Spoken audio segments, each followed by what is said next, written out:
Zoe, I love paella and I love bulgur wheat as well. They go well together. You would think paella is only made with rice, but I'm going to show you how to make it using a grain that people think is really healthy. I like this. I like this a lot. All right, I've got the ingredients here for the paella. I'm making a seafood paella this time. Coriander, roughly chop it, keep the roots aside. Chilli, slice it nice and fine. Seeds in.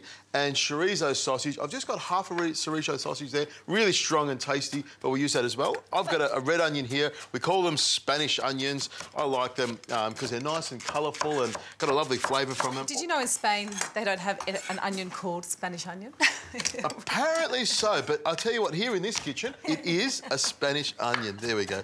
Now, I'll just roughly chop some garlic, and I've got my pot nice and hot here. What I'll do is I'll add a good splush of extra virgin olive oil. Nice. And I reckon a splush would equate to about maybe a quarter of a cup, 3 tablespoons, something like that. You want to cover the bottom of the pan with the olive oil. Now, I'm using a particular type of pan here. I call it a rondel, but, you know, because it's got really high sides and a really wide base, I want lots of heat to come up nice and evenly throughout. It's also non-stick, so nothing will stick, provided I control the temperature properly. Well, you've got all that gorgeous olive oil in there anyway, which the Spanish love. They love their olive oil. Exactly, but we're using Australian olive oil this time. True, now, I've also got to make sure that I've got a lid that fits tightly, which this pot comes with. So make sure you've got all those things together. And the thing about this thing is once you've got that red dot in the centre there, you know it's hot enough to use. There we go. Makes life a lot easier when you're cooking. There we go. Now, in goes my lovely ingredients. Onion and garlic go straight in there.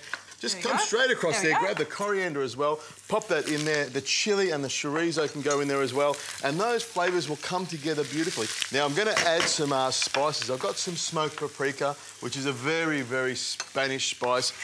Got a beautiful flavour to it. I'll make sure I add plenty of that. And I love the colour that it gives as well. I've got some chilli here, about a teaspoon of chilli, some flaked chilli, and I've got some saffron. It wouldn't be a paella if you don't have saffron. Very, very Spanish. Then I'll just chuck a whole heap in there, and I'll just give that a stir around. I'll add some salt here. Oh, and when I put my head over there, I've got a big whiff of that chilli, so I know this is going to be quite hot and spicy. Nice. Look, if you're cooking it for the kids, maybe pull back on the chilli. Maybe that's something you don't want to put in there. A good twist of pepper in there as well. And I'm going to put in your diced peppers, which have been skinned. We roasted them over the flames and peeled them so they're nice and soft. And then I'm also going to add some red pepper paste. Now, give that a stir. Now, so if you can pass me over the bulgur. I can do that. And I'm going to add 1 cup of the bulgur straight in here like this. There we go. All the way in. Perfect. Just a little bit more than a cup, but that won't matter because I've got plenty of wine. Throw that aside. And what I do is just stir this in. I use it just like I'm using rice. Exactly the same. Now, pass me the white wine and the stock. There we go. And I've got about half a cup to a cup of white wine or a good splush. There we go. I'll save a little bit for the chef for later on. And the stock? And the stock. 2 cups of stock. Now, if you bring all that seafood over, I'm going to start throwing it in. Now, I've got a couple of little pieces of shark that I throw in there, and they're on the bone. Okay. I've got some rockling, which I just put around the outside here like this. I've got a nice big piece of blue eye, which I stick in there as well. Some prawns, and, of course, calamari, which I love. We get a lot of great calamari down here in Victoria, which is what I love. It's great southern calamari. And, of course, some mussels. Now, the mussels, Zoe, I just stick them in like this. You can grab a couple of these. Right. Just stick them so they're sitting up like this all the way around. I reckon I've got about 10 to 12 mussels here.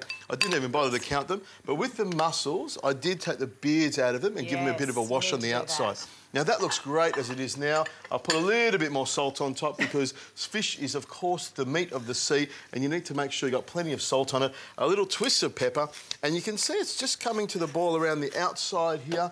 What I'm going to do is turn this down to a very, very gentle simmer. Right. It'll take about 20 minutes for the bulgur to soak up all those liquids, for the fish to cook. All I need to do is pop the lid on, and when this has got about a minute to go, I've got about half a cup of peas. I'm going to pour on top of it, pop the lid on, let it steam for a minute or so, and then I'll serve it up.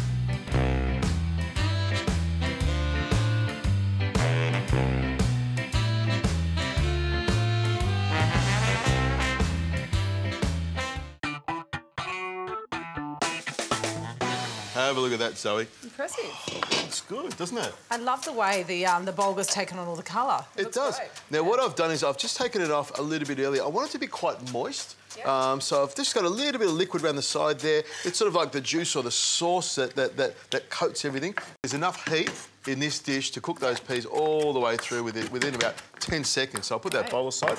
Look at you with that parsley, a master. There we go. Now, what I'm going to do is spoon some of this out on this plate. And this is my favourite plate in the whole world, this one. It's got a lovely crack down the side of it, but I just can't give it away. I have to keep it. Now, I'll just spoon some of the mussels on here. Now, the thing is, when you're eating the bulgur, it is really, really rich and heavy, so nice. it will satisfy a lot of people. So this is a good portion that I think will go beautifully for both you and I. You're saying that portion's for the two of us. My God, Adrian, who is this person? This portion's for you and this portion's for me. That's what I meant. But get in there, have a taste of it, and see how you can actually add a lot of flavour to the bulgur and make it really delicious. That's fantastic. That is really delicious. Yep. I mean, again, always too much salt for me, but I've got to say the flavour of the fish has gone all the way through. I love the pop of the peas, really fresh, the parsley fresh and stuff. Adrian, I love this dish. So do I.